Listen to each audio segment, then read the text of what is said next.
Hey guys, welcome to our round two of the Stanley Cup playoffs breakdown.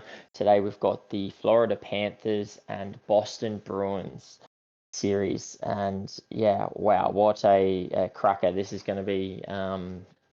It's I'm just sorry, it's Boston and Toronto. Can't get over the fact that Boston are in the second round, coming up against the team that they screwed the pooch against last year, but we'll get to that. But Boston beat the Leafs 4-3 yet again. Yet again. Holy shit. I, What's the saying? I Was it truly death, thought, death, taxes, and losing in Game 7 to and, Boston? and Toronto losing. I really thought this year that they, like when they won game five in overtime, they won game six. I was like, they're finally going to bury their demons.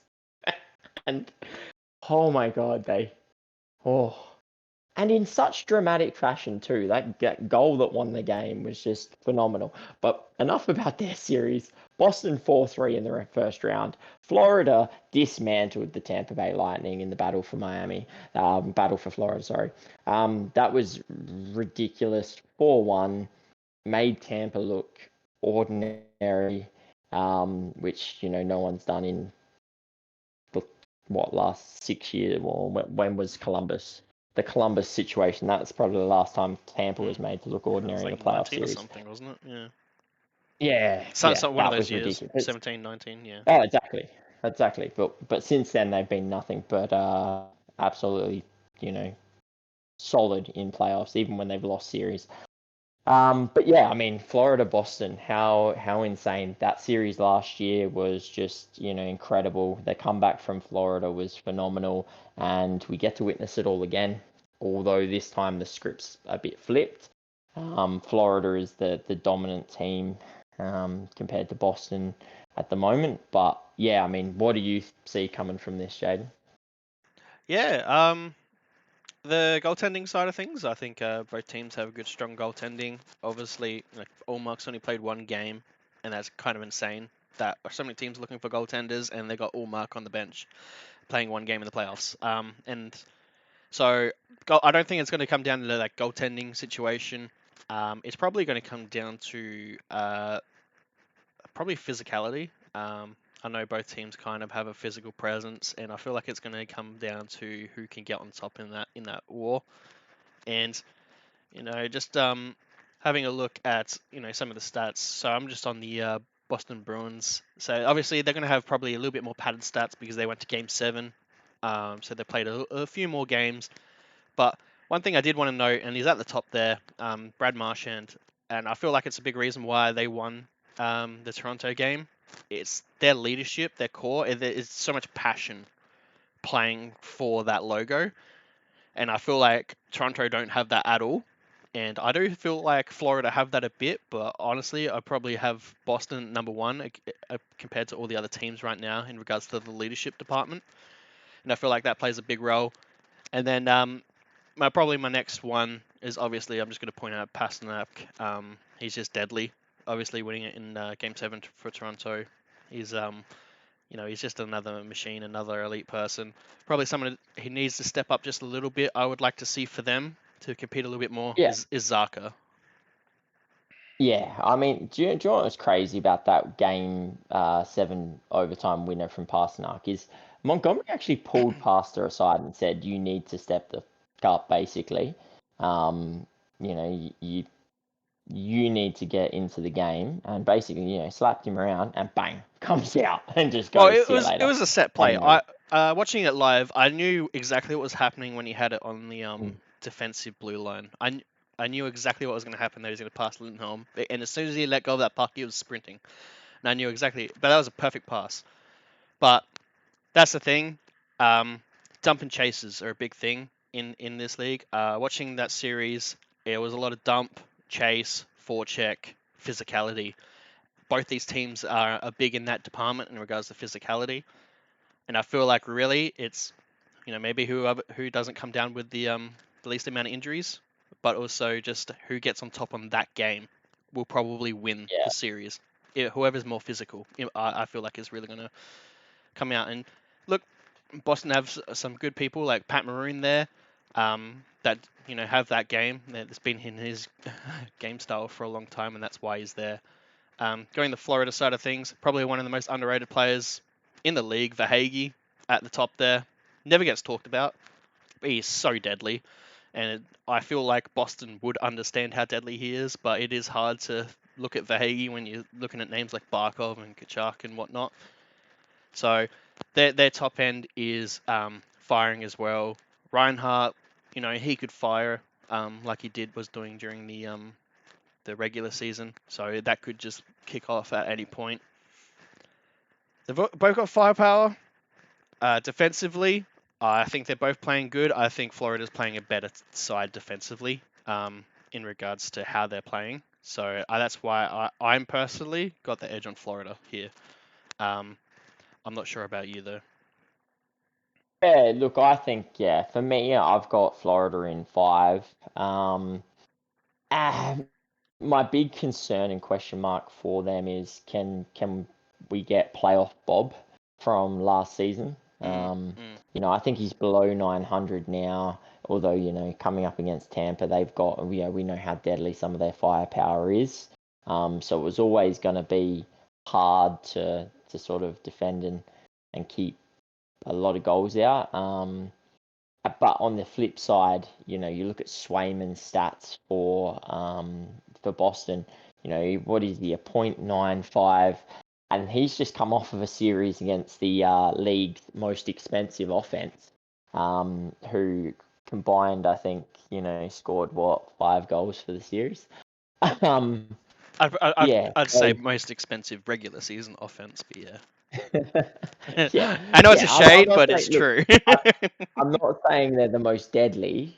I'm just saying, most expensive. But yeah, but you're also coming up against the, regular season goal leader in Austin Matthews. I know he missed 2 games and he's got whatever illness happened, but Swayman kept him to 1 goal in 5 games. Marner 1 goal, JT 1 goal. I think Nylander was the only one who turned up in terms of goals, but you know that's some firepower that he's had to come up against, and he was ridiculously hard to get past. Um, so that's going to play a big factor in this. Is can Florida break him down? Because if Florida can break him down, I think this series, as I've predicted, 4-1 Florida. I think this game, the series will end pretty quickly because I just think Florida's just too strong. But as you mentioned before, Boston do have that sort of leadership of Marchand, and they do just have that ability to grind wins out, as we've seen all season long. No one expected them to have the season they did, and it come down to that just ability to lean on their goaltenders, and that leadership crew. So I can see Boston getting this done, but I do have them as very low odds to get anything here, and I do think Florida will handle this reasonably easy. Yeah, I think a lot of Boston's holes do get patched up with duct tape by their goaltending. Um, Florida don't get that as much at the moment. They could still get old Bob, but I feel like it's their defense and offense that really powerhousing. Like they're averaging 4 goals a game for the Florida Panthers. Boston's only 2.5, but Boston's only conceding 1.7 goals against per game on 30 shots, and that comes down to goaltending. Sure, it's the type of shots you're letting in as well, but there has been some very really good chances, and it's just been really good goaltending. I think with the powerhouse of Florida, who actually shows up in playoffs compared to Toronto, I feel like they will get the job done and expose Boston a bit more defensively, which then leads to it doesn't matter how good your goaltender is, they can only do so much. And I feel like it comes down to that. Boston are really trying to play that suffocating game where it's basically just a dump and chase game and making basically the whole game's fought on the boards. That's Boston's game plan, I feel like, at the moment. Yeah, And Toronto kind of fell into that.